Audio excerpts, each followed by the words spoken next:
Hello my dear YouTube family, कैसे हैं आप सब। आई होप आप सब बहुत अच्छे होंगे। जैसा कि मैंने सोच के रखा था कि आप सबको ये बात ज़रूर बताऊंगी, as now you all are my family, part of my family, कि मैंने कुछ दिनों से वीडियोस बनाना बंद कर दिया था बिकॉज़ बहुत सारी इंसिडेंट्स बैक टू बैक मेरे साथ कुछ ऐसे होने लगे कि मैं चाह कर भी कंसंट्रेट नहीं कर पाई वीडियोज़ बनाने के लिए। तो सबसे पहली बात तो थोड़ा तबीयत ठीक नहीं था, बुखार वुखार हुआ। फिर मैं एक इंटरव्यू देने गई थी, सिलेक्टेड शॉर्टलिस्टेड कैंडिडेट में मेरा नाम था। उसमें गई थी तो सब कुछ अच्छा हुआ, इंटरव्यू भी बहुत अच्छा हुआ। बारिश हो रहा था, यहाँ पे बहुत हैवी रेनफॉल थे, फिर भी हम लोग वहाँ गए रिस्क लेके। बारिश वहाँ भुवनेश्वर में था, बहुत कुछ अच्छे से सब कुछ हो गया। And I was pretty sure कि इस बार मेरा पूरा होने वाला है, क्योंकि बहुत ही अच्छा था, मेरा रिटर्न मार्क भी अच्छा था, मेरा इंटरव्यू भी बहुत अच्छा गया था। तो मैं खुश होकर पूरा आ गई वापस। जब वहाँ से आई, बिकॉज़ मैं भीग गई थी और वहाँ पे मैं वीडियोज़ भी बनाई थी कि कैसे मैं गई थी वहाँ पे और इंटरव्यू कैसा रहा, what is my experience, everything I have made a special videos for the candidate, those who are appearing और those who are going to appear any interview. तो टीचरशिप जॉब के लिए था, गवर्नमेंट ऑफ उड़ीसा का ही था वो। तो सब कुछ ठीक रहा, वहाँ से हम लोग रिटर्न आए 2 दिन बाद। तो बहुत बारिश हुआ था, हम लोग अम्ब्रेला और रेनकोट भी लिए थे, फिर भी मैं भीग गई थी। तो बुखार हुआ था, थोड़ा छोटा था, मैं गई थी वहाँ पे। फिर जब वहाँ से रिटर्न आए तो दोबारा बुखार हो गया, तो इसीलिए 2-3 दिन डिसकंटिन्यू हो गया वीडियोस।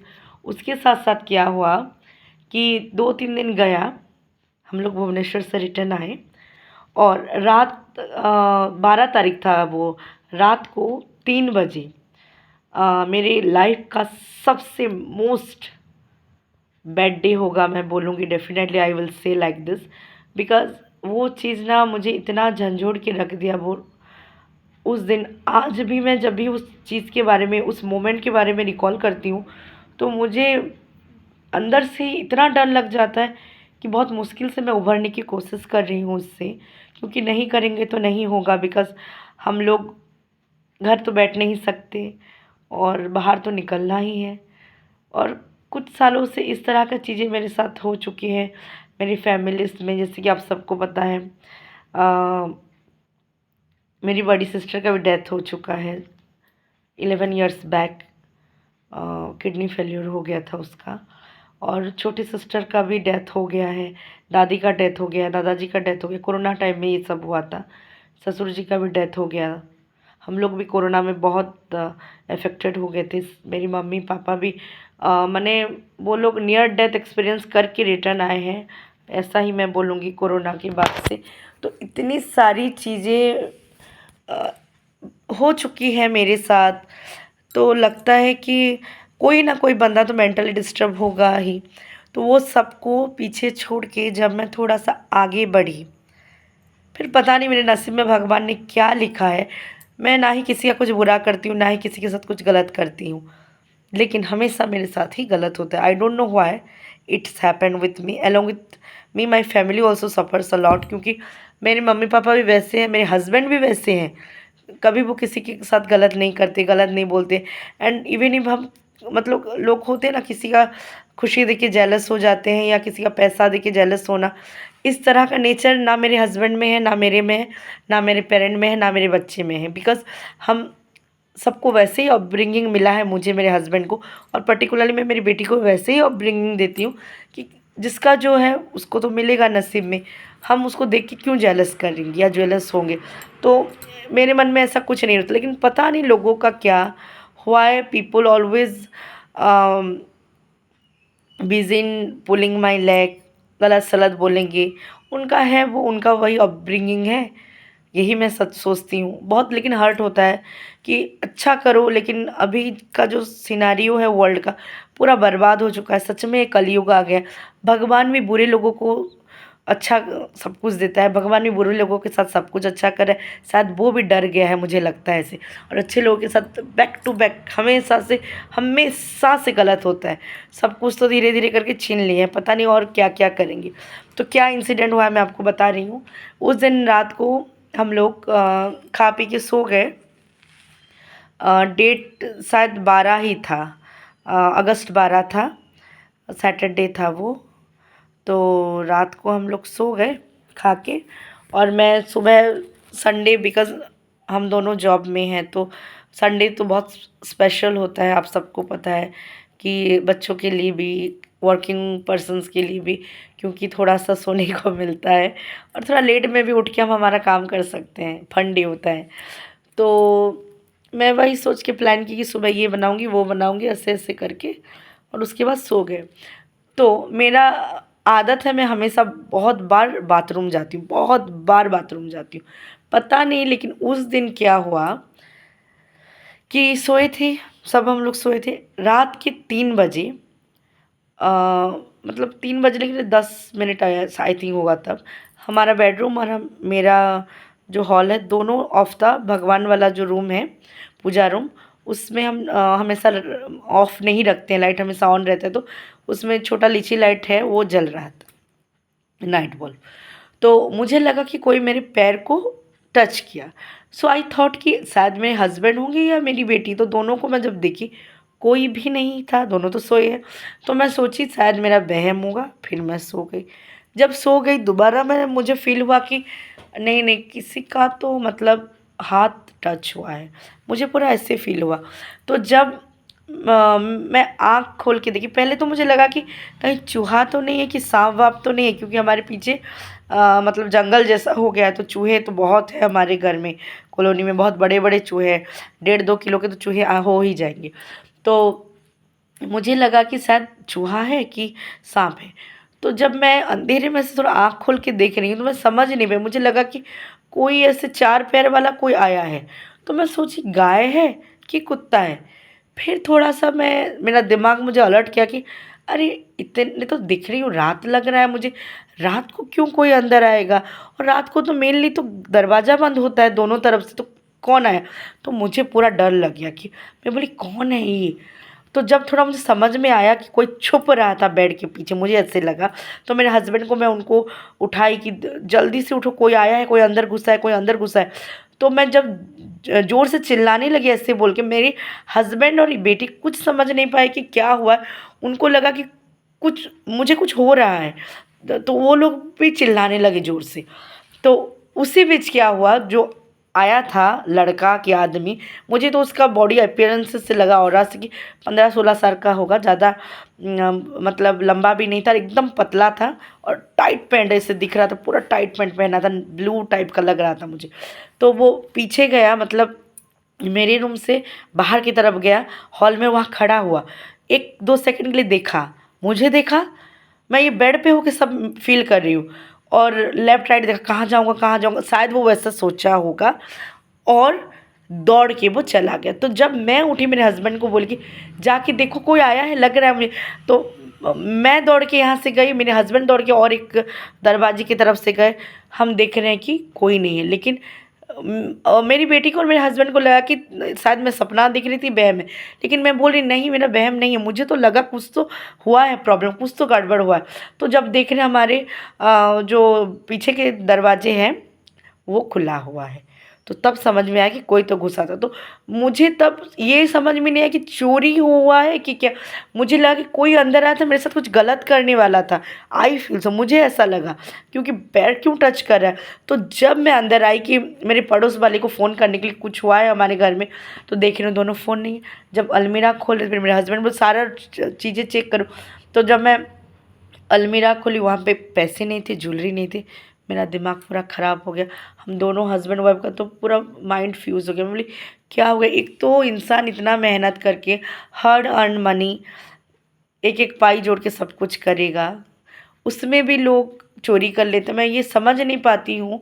अरे तुम मेहनत करो, नहीं मेहनत करना चाहते हो भीख भले ही मांगो, कुछ भी करो, लेकिन दूसरों के मेहनत की कमानी, दूसरों की मेहनत की कमाई से कुछ कोई किया होता है, उसको क्यों लेके जाती है? उससे तुम्हारा क्या हो जाएगा बताओ तो? कुछ दिन तो खुशी से तुम लोग रह लोगे, उसके बाद लोग ये नहीं समझते हैं। मैं ये बिल्कुल नहीं समझ पाती हूँ, ऐसा क्यों करते हैं लोग। फिर उनको बुला के लाए मेरे पड़ोस वाले को, फ़ोन तो नहीं था। तो क्या करेंगे बोल के फिर आस-पास ढूँढे, कोई चोर वगैरह मिला नहीं। फिर हम लोग पुलिस स्टेशन गए कंप्लेन एफआईआर दर्ज करवाने के लिए। तो वो बोले मॉर्निंग को होगा, आप अभी चले जाइए। और वो लोग साथ में आए, एक पुलिस इंस्पेक्टर आया रात को, नाइट ड्यूटी जिसका था, वो आके सब फ़ोटोज़ वगैरह लिया, इंक्वायरी करके चला गया। फिर दोबारा सुबह पुलिस आई, इन्वेस्टिगेशन की, हम लोग गए थे वहाँ पे, एफआईआर दर्ज की, फोरेंसिक टीम आई, सब कुछ तहस नहस तो हो गया था सब कुछ। वो लोग मतलब फ़ोटोज़ लिए, इंक्वायरी की, सब कुछ की, इन्वेस्टिगेट किए, और लेकिन कुछ तो मिला नहीं। तो ज्वेलरी पूरा चला गया था। जब मुझे ऑल ऑफ ए सडन लगा कि ज्वेलरी पूरा चला गया, पैसा नियर अबाउट 10,000 था, वो चला गया। और 2 चार्जर, एक वो क्या बोलते हैं, ईयरफ़ोन, 2 मोबाइल फ़ोन और 2 किचन नाइफ़ भी चला गया। मुझे लग रहा है वो लोग शायद किचन नाइफ़ इसलिए लेके गए थे कि अगर हम लोग पकड़ेंगे उनको तो वो पक्का हमें डराएंगे, थ्रेटनिंग देंगे कि मार देंगे। पता नहीं उनका क्या प्लान था, God knows. By the God grace हम, अच्छा एक चीज़ हुआ इसमें कि भगवान ने हमारी जान बचा ली। पता नहीं क्या हो जाता, मुझे तो इतना डर लगा। मैं मेरी बेटी, मेरे हस्बैंड तीनों सदमे में थे तब से। तो जब मैं सुबह रूम साफ़ कर रही थी तो फिर देखी कि फ़ोन का जो सिम था वो मुझे मिल गया, और ज्वेलरी भी जैसे तैसे करके तो मिल गया, थैंक यू। लेकिन बाकी पैसा और मोबाइल नहीं मिला। मुझे सबसे बड़ी दिक्कत ये हुआ कि जो मोबाइल की, क्योंकि मैं वो मोबाइल में इतनी सारी मेरी मेमोरीज़, वीडियोज़, मेरी सिस्टर्स जिनका डेथ हो चुका है उनकी वीडियोज़, उनकी मेमोरीज़ थी, और मैं गूगल ड्राइव में कुछ भी सेव नहीं की थी। मुझे बहुत ख़राब लगा, क्योंकि सब कुछ तो आ जाएगा, वो चीज़ तो नहीं आएगा ना। किसी के साथ बीता हुआ टाइम वो तो और आप नहीं निकाल पाओगे। वो लोग अगर ज़िंदा रहते तो शायद मैं चली आती उनके पास 2-3 दिन टाइम स्पेंड करने के लिए। लेकिन सबसे बड़ी दुःख की बात मेरी लाइफ़ की आयरनी यही कि वो उन्हीं लोग तो अभी है ही नहीं मेरे साथ, जिनके साथ मैं टाइम स्पेंड कर पाऊँगी। तो ये बहुत बुरा हुआ। और एक चीज़ क्या हुआ, वो जो मेरा ईमेल आईडी था वो भी जिसमें मेरा यूट्यूब था, सब कुछ चला गया उसी फ़ोन से। तो मैं मेरा ईमेल को रिकवर कर नहीं पा रही थी। 5-6 दिन लग गया रिकवरी करने के लिए। मुझे बहुत ख़राब लगा। मैं क्या बोलूँ, क्या करूँ, कैसे करूँ? मेरा दिमाग कुछ काम नहीं कर रहा था। मैं बहुत रोई कि भगवान ये क्या हो गया, क्या कर दिए मेरे साथ, ऐसा क्यों हमारे साथ हुआ बोल के। 3-4 दिन तक अच्छे से ना हम लोग खाना खाए, ना सो पाए। इतना डर एक तो माइंड में बैठ गया, कुछ भी थोड़ा सा आवाज़ करने से हम लोग उठ जाते थे, कुछ भी थोड़ा सा आवाज़ करने से उठ जाते थे। मतलब वो लोग कैसे, किस एंगल से पीछे से दरवाज़ा तोड़ के आए, मतलब आराम से ताला को तोड़े भी नहीं, आराम से कैसे खुल गया वो ताला, तो मैं समझ नहीं पा रही हूँ क्या कर लिए हम लोगों के साथ वो लोग जो। लेकिन क्या करें, ये सब कुछ हुआ।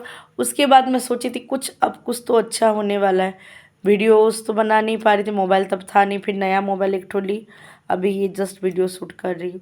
फिर क्या करूँगी बोली, मतलब मेरा जो ईमेल आईडी नहीं होने से तो मेरा चैनल पूरा जाएगा। तो मेरी एक फ्रेंड है Babina, thanks you so much dear Babina, उसने कैसे कैसे करके मेरा ईमेल रिकवरी कर दिया। तो तब थोड़ा मुझे मतलब रिलैक्सेशन मिला, शांति मिली कि भगवान सब कुछ तो ख़राब कर चुकी हो, थोड़ा सा तो कुछ तो रहम कर लो। मैं बहुत प्रे की भगवान से कि सब कुछ मिल जाए, लेकिन पुलिस भी क्या करोगे, कुछ मिला नहीं। वो बोले कि मैडम हैव पेशेंस, ये सब जल्दी मिलता नहीं, जब तक वो लोग मोबाइल को यूज़ नहीं करेंगे आप ट्रैक नहीं कर पाएंगे। तो पता नहीं वो लोग ट्रैक कर रहे हैं नहीं कर रहे हैं। आजकल तो हर जगह करप्शन, क्या बोलूँ। कब वो आदमी लगाएगा फ़ोन में नया सिम, या कब ऑन करेगा वो चोर, तब पता चलेगा। तो ये ट्रेजेडी थी। फिर क्या हुआ, इतना दिन गया तो और एक तो खुशखबरी आने वाली थी कि शायद मेरा जॉब हो जाता। तो मैं, चलो जो कुछ तो हुआ हुआ, शायद जॉब हो जाएगा बोल के इतनी एक्साइटेड थी मैं। क्या, सब कुछ, सब कोई एक्साइटेड, मेरी फैमिली, मेरी फ्रेंड्स, मेरे कलीग्स, सब कोई एक्साइटेड थे कि हाँ तुम्हारा तो हो जाएगा, तुमने तो बहुत अच्छा किया था। लेकिन परसों रिज़ल्ट आया, क्या बोलूँ मैं, मतलब नसीब बोलूँ कि क्या बोलूँ, मैं समझ नहीं पा रही हूँ। इतना मेहनत करने के बाद भी ऐसा ही हो रहा है मेरे साथ। प्रॉब्लम ये है कि इतना करप्शन बढ़ गया है कि कोई टैलेंट का, कोई एजुकेशन का वैल्यू है नहीं हमारे यहाँ। सब पैसे के पीछे पागल, कोई 10 लाख, कोई 15 लाख, कोई 20 लाख मांग रहा है एक एक पोस्ट के लिए। अगर एक इंसान पढ़ाई भी करेगा, खर्चा भी करेगा, मेहनत करेगा, सब कुछ करेगा, उसके बाद भी अगर जॉब के लिए तुम्हें पैसा चाहिए तो क्या कर पाएगा। और मेरे पेरेंट्स जो है उनको ना करप्शन अच्छा है, ना मुझे पसंद है, मुझे भी बिल्कुल पसंद है। भले ही जॉब मिलेगा हमारे बलबूते पे, हमारे दम पे, नहीं तो ना सही। मेरा यही थॉट प्रोसेस है, मेरी फैमिली का भी। कभी कभार बहुत दुख लगता है देखिए कि गवर्नमेंट इतना करप्ट हो चुका है कि अरे तुम लोग अपनी खुशी के लिए 2-4 लाख 10 लाख के लिए कुछ भी कर दे रही हो लोगों के साथ। इतना करप्शन हो रहा है कि एक टैलेंटेड इंसान का आज के डेट में कहीं भी कुछ नहीं हो पाएगा अगर आपका बेकिंग नहीं है। ये चीज़ तो मैं अभी जान चुकी हूँ और मुझे बहुत ख़राब लगा, मेरे लिए भी, उन लोगों के लिए भी जिन्होंने पूरा मेहनत किया था, जो असल में टैलेंटेड है, जिनके पास कैलिबर है, फिर भी उनको जॉब नहीं मिल पा रहा just because of the corruption of the government. और कोई खुल के बोलता भी नहीं, बोलेगा तो भी क्या, कौन सुनेगा। 2-4 जन जाके बोलेंगे तो भी उनका बात कौन सुनेगा। इसलिए मैं इतनी दुखी हो गई थी, पूरा मतलब मैं एक तरह का स्टेट ऑफ माइंड मेरा हो गया था कि बहुत ही ज़्यादा मैं सैड फील कर रही थी, कुछ कुछ भी अच्छा नहीं लग रहा था। लेकिन सब मुझे समझाए कि होगा, सब ठीक होगा, जस्ट हैव पेशेंस, तू चिंता मत कर, सब कोई समझाए। तो थोड़ा फिर सोची कि चलो जो चीज़ से मुझे खुशी मिलती है वो फिर से मैं दोबारा स्टार्ट करूँगी। और दोबारा फिर मैं वीडियोस स्टार्ट किया आज से अपलोड करना, तो इसीलिए एक अच्छी सी जगह जाके उस वीडियो को शुरुआत करूँगी सोच रही थी। हमारे यहाँ पे एक सुंदर सी जगह जस्ट बन रहा है, अंडर कंस्ट्रक्शन है, सेल्फी पॉइंट करके एक हिल पॉइंट में है, तो वहाँ मैं जाके उसका रिव्यू दूँगी आप सबको। आई होप आप सबको वो वीडियो अच्छा लगेगा। और अभी मैं आपसे बस इतनी गुजारिश करती हूँ, इतना दिन जो मेरा नेगलेक्ट हो गया या मैं वीडियोस अपलोड नहीं कर पाई, जेन्युइन रीजंस थे। मैं आपको पूरा समझा नहीं पाऊँगी कि मैं कितनी दुखी थी, मेरा स्टेट ऑफ माइंड कैसा हो गया था। मैं पूरा डर तो गई थी, सहम गई थी, फिर इसके बाद ये रिज़ल्ट के लिए मुझे एक तरह का डिप्रेशन में चली गई थी, मुझे बहुत ही ज़्यादा ख़राब लग रहा था। लेकिन धीरे धीरे करके मैं कोशिश कर रही हूँ दोबारा से वापस उठने के लिए, ताकि मैं फिर से मेरी वीडियोस में बना पाऊँ, अपलोड कर पाऊँ और आप सबको एंटरटेन कर पाऊँ। आई होप आप सब मुझे उसी तरह से प्यार दीजिएगा जिस तरह से देते थे, बल्कि उससे ज़्यादा प्यार दीजिएगा। और मेरी इस जर्नी में, यूट्यूब जर्नी में हमेशा मेरा सपोर्ट कीजिएगा, मेरी इस यूट्यूब जर्नी का एक पार्ट बनेगा, क्योंकि आप लोगों के लिए ही हम लोग हैं। और अगर आप हमारा साथ देंगे तो हमेशा हम कोशिश करेंगे और आगे अच्छी अच्छी चीज़ें, अच्छी अच्छी कंटेंट क्रिएट करके आपको एंटरटेन करने के लिए। So thank you so much for always being with me, and I hope आप इसी तरह मेरे साथ दें और प्यार दें। Love you my YouTube family, and pray कीजिएगा गॉड से कि सब कुछ मेरे लाइफ में ठीक हो जाए। Thank you so much.